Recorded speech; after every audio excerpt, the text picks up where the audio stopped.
ஒது செய்யும் பொழுது பிஸ்மில்லாஹிர் ரஹ்மானிர் ரஹீம் என்று சொல்லி கைகளை முதலில் கழுவுகிறான். ரசூலுல்லாஹி ஸல்லல்லாஹு அலைஹி வஸல்லம் அவன் கை கழுவுவது தொழுகைக்கு ஒரு தூய்மையான ஒரு காரியத்தை தொழுகைக்காக வேண்டி செய்கிறான் என்று சொல்லவில்லை. கைகளை கழுவும் பொழுது அத்தோடு சேர்த்து கையினால் செய்த பாவம் களையப்படுகிறது. முகத்தை கழுவுகிறான். கண்ணின் மூலம் அந்நிய பெண்ணை பார்ப்பது, ஆபாச காட்சிகளை பார்ப்பது, தவறான காரியங்களை பார்ப்பது, கண்ணின் மூலம் செய்த பாவம் மன்னிக்கப்படுகிறது. வாய் கொப்பளிக்கிறான்.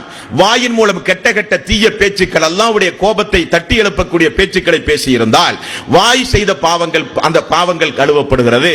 ஒலுவின் மூலம் கைகள், கால்கள், முகம், வாய் பாவம் மன்னிக்கப்படுகிறது. மனிதன் இதை கொண்டுதானே பாவம் செய்கிறான்.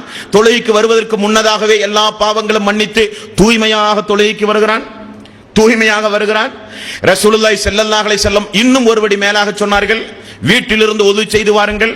அப்படி வீட்டிலிருந்து ஒது செய்து வந்தால் நீங்கள் எடுத்து வைக்கிற ஒவ்வொரு எட்டுக்கும் ஒரு நன்மை, ஒரு பதவியை அல்லாஹ் உயர்த்துகிறான், ஒரு தீமையை அல்லாஹ் மன்னிக்கிறான்.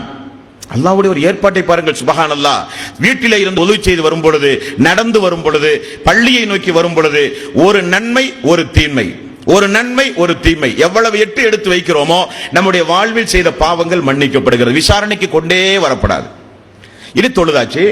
ரசூலுல்லாஹி ஸல்லல்லாஹு அலைஹி வஸல்லம் அவர்கள் சொன்னார்கள், லொஹ்ர் தொழுகை தொழுதீர்களா, அஸ்ர் தொழுகை வரை, லொஹ்ர் தொழுகைக்கும் அஸ்ர் தொழுகைக்கும் இடைப்பட்ட பாவம் மன்னிக்கப்படுகிறது. நம்முடைய வாழ்வில் செய்த பாவம், தொழுது முடிந்து வெளியேறி மக்களோட வாழும் பொழுது ஏதாவது பாவம் செய்தால் அசரை வரை உள்ள பாவம், மகரிப் வரை உள்ள பாவம், இஷா வரை உள்ள பாவம், தினசரி ஐவேளை தொழுகும் பொழுதே அதே அநேகமான பாவங்கள் மன்னிக்கப்படுகிறது.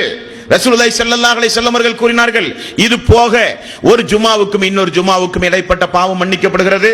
இது தொழுகையில் நம்முடைய பாவம் மன்னிக்கப்படுவதற்குண்டான ஏற்பாட்டு திட்டத்தை அல்லாஹ் வைத்திருக்கிறான்.